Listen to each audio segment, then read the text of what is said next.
Selamat sore Bapak. Perkenalkan, nama saya Albert Yunus Taupan, mahasiswa Sosiologi semester 3 kelas C.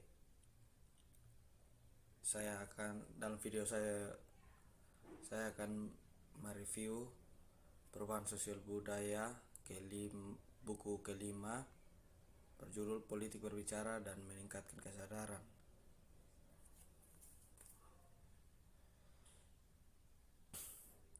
Ketika feminis gelombang kedua menyatakan bahwa pribadi adalah politik, mereka melakukan setidaknya dua hal.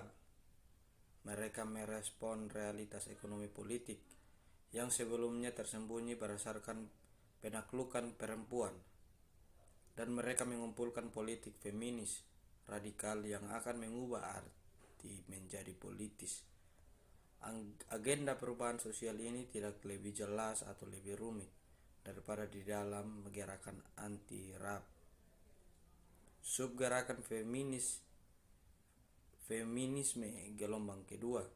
Di satu sisi, aktivis anti pemerkosaan berupaya menonjolkan secara mendalam politik sifat kekerasan seksual sebagai produk dari subordinasi sosial, budaya, dan hukum perempuan, dan menggunakan pengetahuan ini untuk memfasilitasi reformasi kelembagaan.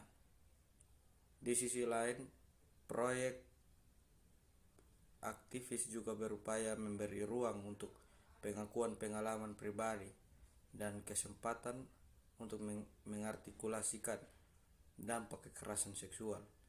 Kedua perspektif ini dalam menderita reaksi keras dan kritik, dan dalam bab ini saya berusaha untuk menunjukkan bagaimana osilasi antara pribadi dan politik dalam aktivisme anti pemerkosaan telah terjadi sejak tahun 1970-an, dan di mana itu terwujud dalam gerakan #MeToo. Sejarah yang dibahas dalam bab ini tidak lengkap atau komprehensif, dan sebagian besar mengacu pada perspektif perempuan kulit putih heteroseksual dan peristiwa yang terjadi di Amerika Utara. Meskipun ini adalah batasan yang signifikan dalam diskusi ini, namun hal ini memberikan kontribusi bagi pembahasan kita tentang keragaman, kompleksitas, dan kebutuhan yang tertanam dalam proyek-proyek aktivis anti pemerkosaan, dan berlangsung dalam 4 bagian. Bagian pertama menyurvei lintasan sejarah gerakan anti pemerkosaan dari tahun 1970-an.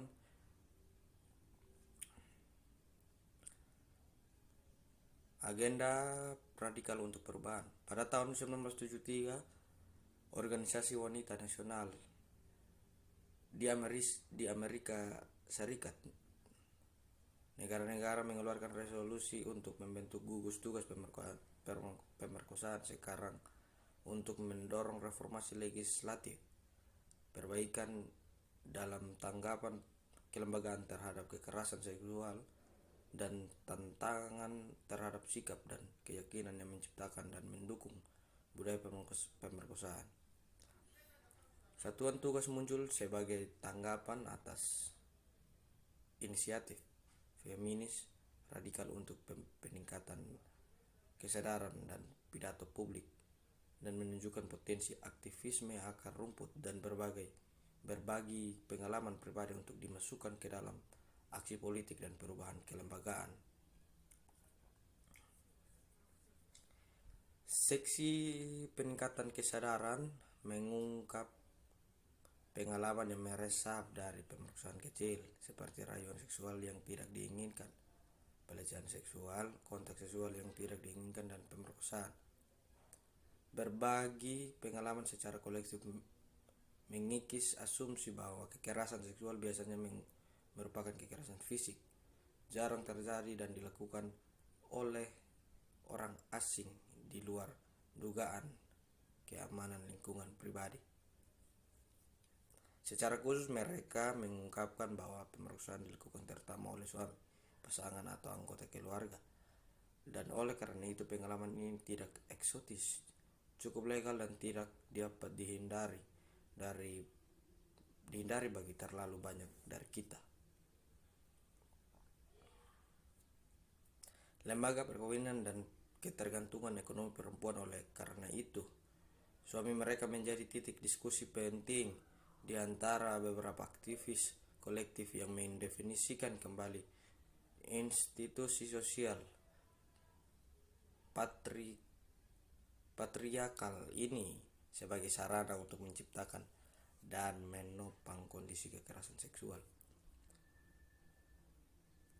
Oleh karena itu, wanita berusaha untuk mengubah istilah pemerkosaan yang dipahami secara sosial dan hukum, mengingat bahwa pada saat itu pemerkosaan dalam pernikahan tidak diakui sebagai tindak pidana di sebagian besar, jika tidak semua yurisdiksi barat.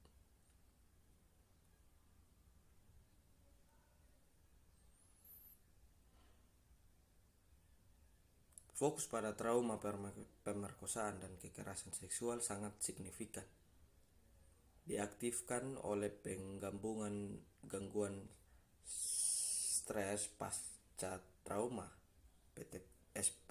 PTSD dalam diagnostik dan statistik manual pada tahun 1974 dan perkembangan sindrom trauma pemerkosaan. Hasil dari pendekatan ini adalah pergeseran dari klaim radikal ketidaksetaraan gender menuju fokus dalam aktivisme pada interioritas atau personalisasi kekerasan. Jika Talk Out pada tahun 1970-an berusaha untuk membingkai pengalaman pribadi kekerasan seksual dalam istilah politik, pada akhir 1980-an, politik anti pemerkosaan mulai berfokus lebih sempit pada biaya pribadi dan emosional dari kekerasan seksual.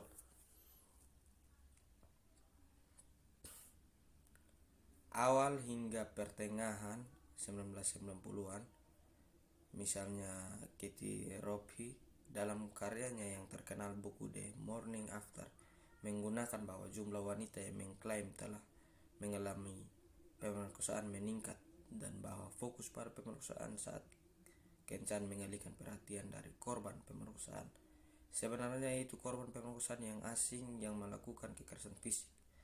Selain itu, Ropi menyarankan agar wanita menangis pemerkosaan pada apa yang disebut seks yang buruk dan bahwa mereka berperan sebagai korban daripada bertanggung jawab atas keselamatan dan tindakan mereka sendiri.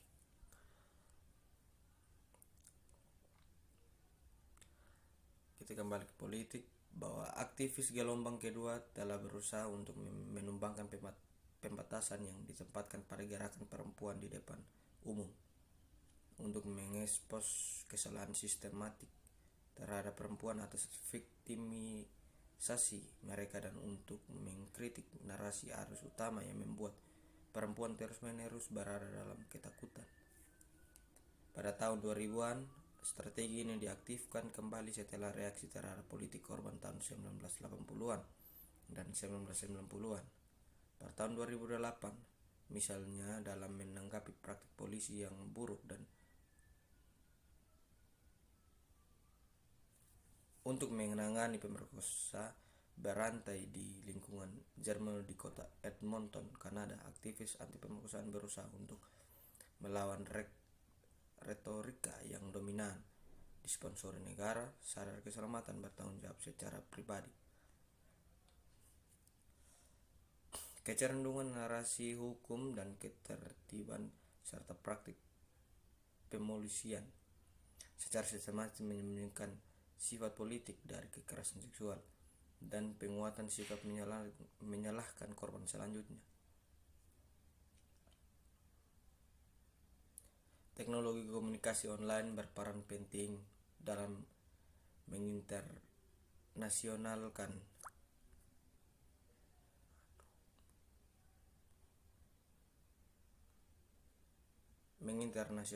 slutwalk serta menjadi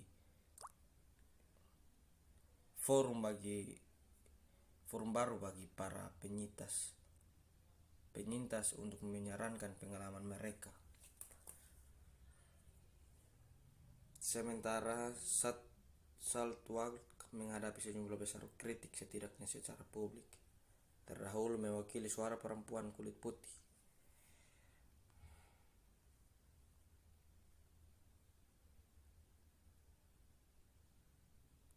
Jika pengalaman kekerasan seksual yang dipresentasikan dalam feminisme arus utama dan wacana publik terus mencerminkan segelintir orang memiliki hak istimewa, sejauh mana kita dapat mengharapkan perubahan kelembagaan yang berarti yang akan melindungi perempuan yang terpinggirkan dan individu lain dari, atau setidaknya secara tepat menangani keluhan dari kekerasan dan pelecehan. Oleh karena itu, saya menyimpulkan dengan beberapa refleksi tentang bagaimana ini strategi negosiasi yang digunakan oleh para aktivis mungkin bermasalah atau paling tidak berisiko untuk mempolitisasi pribadi, terutama ketika terlibat dalam reformasi kelembagaan atau ganti rugi. Saya secara khusus memikirkan tentang prakarsa. Sekian dari saya. Terima kasih.